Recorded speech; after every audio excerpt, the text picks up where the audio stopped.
Here's 5 lessons I learned playing college baseball. I'm currently 24 years old, and I've been out of baseball for 2 years now. I played college ball for 5 years.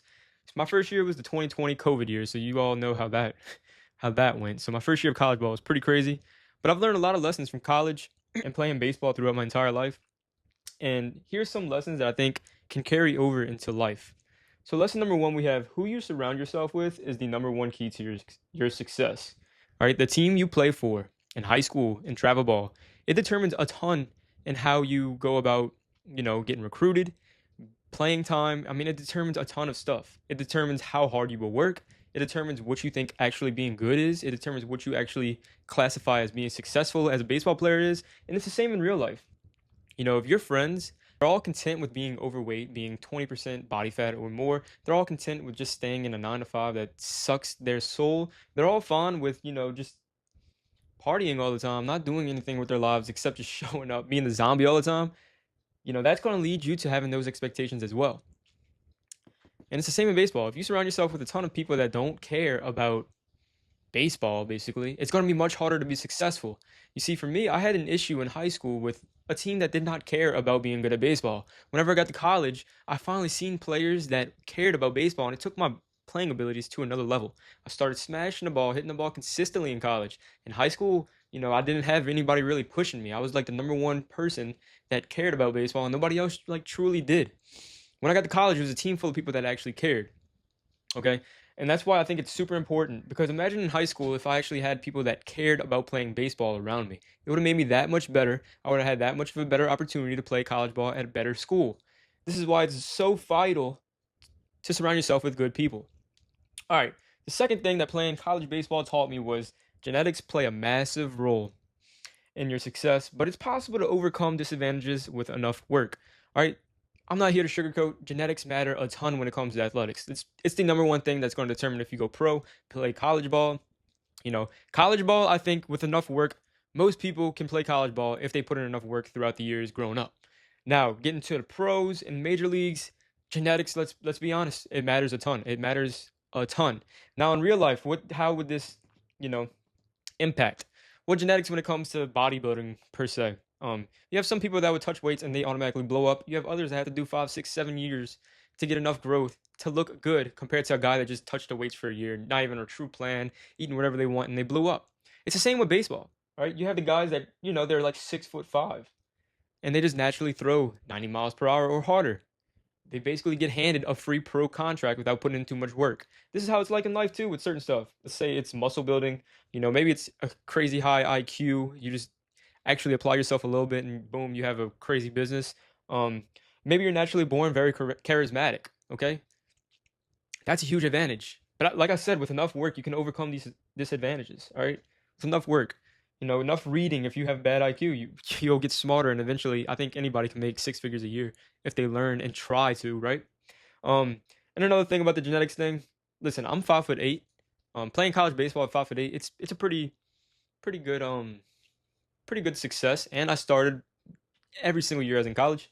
Um, but yeah, just to give y'all a reference, baseball or sports in general, it's so dependent on your height. Let's be honest, it really is. In the MLB, which is, this was my dream as a kid, was to make it to the major leagues, like a lot of people's dreams are. Okay, but in the MLB, it's less than 1% of MLB players are 5'8" or shorter. I'm 5'8", and then it's the average height of 6'1" in the big leagues. Now, this is not to say, oh, I couldn't do it because of my height.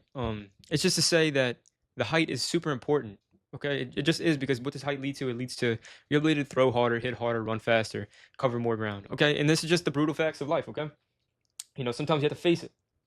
Sometimes you have to face it. Now, I worked really hard. But I didn't work entirely crazily hard. Now, if I was 6'2" and born with that height, I probably would have went to a much better college, maybe even got drafted pro. But let's just face it, the height is a huge thing. Okay. Now, number 3, hunger cannot be taught. Because listen, there's a ton of 6'2", 6'3" guys, like I said, born with everything, born with all the athleticism in the world, but they don't have the hunger. So, guess what happens? They never make it. They don't make it. I know guys that were like 6'3", throwing 90, 93 as 16, 17-year-olds, but they don't make it because they didn't put in the work. They didn't sacrifice partying. They didn't sacrifice the girls, things of that nature. Right? So it cannot be taught. You know, you got people that are spoon-fed all these genetics, they're spoon-fed the connections, and they still don't reach whatever heights that they possibly could have. And then you also have the guys like Jose Altuve of the world. He's 5'6". His hunger was insatiable, work ethic was insatiable, and he defied all odds and became one of the best baseball players of all time. 5'6". You know, he put in the work. He overcame his disadvantages. He was very hungry. All right. It's super possible. All right. Now it's very unlikely. That's like, you know, 1 in a million chance, maybe even more, like 1 in a freaking 5 million chance, right? But like I said, hunger cannot be taught. Cannot be taught. This marker is going out. Your mind, lesson number 4 I've learned is your mind controls everything. It controls everything. I remember whenever I went through different ruts during baseball, like I would go through a baseball hitting slump, which if y'all don't know what that is, it's whenever you're at the plate and you just cannot hit the ball, basically. You're just struggling. It's like nothing's going your way. Or if I'm in the field, I miss a ground ball and then it compounds and snowballs. These used to happen to me in high school before my mind developed and matured and I became a much better thinker. Whenever I started thinking better, my baseball game went to another level. I used to be scared of the ball getting hit to me. I used to think, oh my God, if it gets hit to me, I might make an error. Or I'd go to the plate. If I struck out twice that day, I'm like, oh, I can't strike out again. Like these were very limiting mindsets to have, and nobody was teaching me how to overcome this. And then one day, I discovered this guy named Trotsky. He created a podcast, and he would talk about the mind. He would call it the sixth tool. In baseball, there's 5 tools. They're all physical tools. And then there's a sixth tool.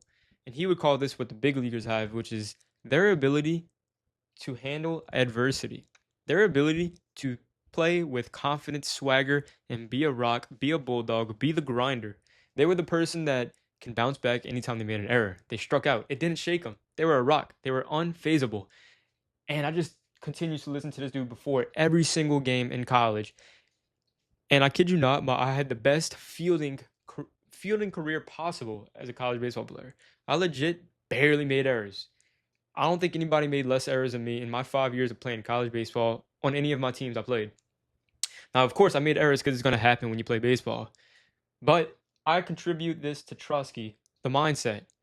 My mindset was everything when it came to that. Same with the hitting. If I'm thinking, I'm worried in my head, or if I'm thinking, oh, I'm gonna smash this fool, I would hit the ball better. It's just how it is, right? And this is just like it is in real life. If you cannot overcome a minor setback, if you cannot overcome, you know, a craving to food, if you cannot overcome your sleep, you didn't sleep enough and you don't want to hit the gym, right? If you can't overcome those things, it's all of a mind thing. Like of course your body can feel one way, but your mind can overcome that. Your mind is way more powerful than your actual feelings. Okay? So you need to control your thoughts, control your mind, and you will be a much better and productive person. Okay? Lesson number 5 I've learned is you create your own luck. All right? How hard you work, how often you put yourself out there, it creates your own luck. All right? Things I should have done in baseball, I didn't do. I should have emailed more people. I should have tried to DM more people. I should have tried to put myself out there more. These were mistakes I made. But listen, I was a kid. I did not know any better. I didn't really have the guidance of exactly how to do stuff, you know. And honestly, I was pretty shy, like super shy in high school. I was so shy. And I would not put myself out there basically. But yeah, like I said, you create your own luck. How hard you work, how often you work, how many times you reach out to people, how much information you're willing to learn, how much information you're willing to apply. It all creates your own luck when it comes to baseball and just like in real life. Okay? Will you learn from the people before you that's done exactly what you are trying to do? Will you actually apply the information you learn? How fast can you do stuff? How fast can you iterate? All of this stuff creates your own luck. Okay? And your ability to persevere even when stuff isn't going your way is ultimately the number one thing to success. So that is 5 lessons I learned from playing college baseball. And all of these lessons have a ton to do with real life. Okay? Hope y'all enjoyed this video. I'm out. Click some links below. Check them out. Peace.